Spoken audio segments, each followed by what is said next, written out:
Let's begin our 5-minute workout with 45 seconds of push-ups. Getting into push-up position, we're keeping our feet together and our hands shoulder width apart. As you go down, make sure that the elbows are at a 45-degree angle away from the body. Remember to breathe in on the way down and exhale as you're coming back up. You can perform these push-ups off of your knees if the conventional push-up is too difficult. If you need a rest during your set, you can do as I'm doing here and elevate the hips into a pike position. By now, you should be feeling a burn in your pectorals as well as your triceps. We only have 10 more seconds to go. Remember to keep the back and the hips aligned with each other. We don't want any of our push-ups to be with a rounded or arched back. Take a rest in 3, 2, 1.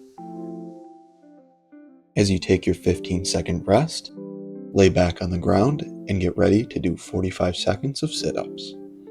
Now that you're in position to do sit-ups, let's begin in 3, 2, 1. Remember, as you sit up, we don't need to bring the chest all the way up to our knees. In order to get the most engagement in the abdominals, we only need to crunch halfway up. Notice how I'm keeping my feet flat on the ground and my knees bent in a comfortable position. Rather than putting my hands behind my head, I put my fingers behind my ears.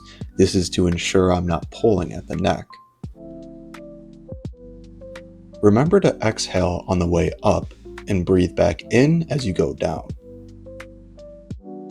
We're resting in 3, 2, 1. As you take your 15-second break, you can stay in this position. Now we're going to set up for our next exercise, the back press. With your elbows at 90 degrees, bring the arms slightly away from the body. Press the elbows down into the floor as you pinch the shoulder blades together. This action will elevate the chest and the head off of the ground. This is not an abdominal crunch. Instead, it's a rear delt exercise, which is the backmost part of the shoulder. Oh, and by the way, you're halfway done with this workout. Notice how my elbows stay in the same spot for the whole range of motion. This creates a point where I pivot from off of my back onto my forearms. Make sure to lower yourself in a slow and controlled manner. By now, you should be feeling quite the burn in your shoulders. Not to worry, we're taking a break in 3, 2, 1. Take this 15-second break to get back into push-up position. We're going to be doing alternating high to low planks. This exercise will train your stability, mainly in your core, as well as put quite the burn on your shoulders.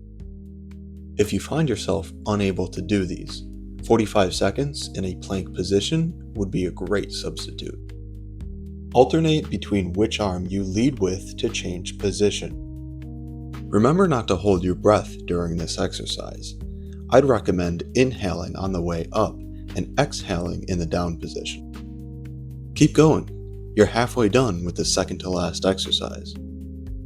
By now, you should really be feeling this in your shoulders. The shoulder joint is very injury prone, but by strengthening the muscles around it, you're decreasing your risk for injury. Let's take a break in 3, 2, 1. Now let's stand up with our feet shoulder width apart and get ready for our next exercise. Let's begin our final minute of exercise with bodyweight squats up into a calf raise.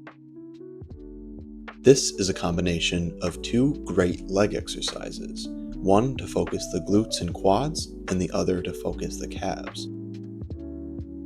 Rather than falling back on your heels, slowly lower yourself down from the top of your calf raise. This puts greater tension on the muscle and strengthens the tendon. As you go down, push the hips back and bend the knees at a 90-degree angle. As you come back up, push through the toes and elevate the heels to activate the calves at the top of your squat. Keep the toes pointed outward as well as the chest pointed forward. This is a multi-joint exercise because the hips, knees, and ankles are all working together. This engages multiple muscle groups, which encourages overall mobility. And we can end this workout in 3, 2, 1. Congratulations, you finished the workout. Come back tomorrow and we can do it again.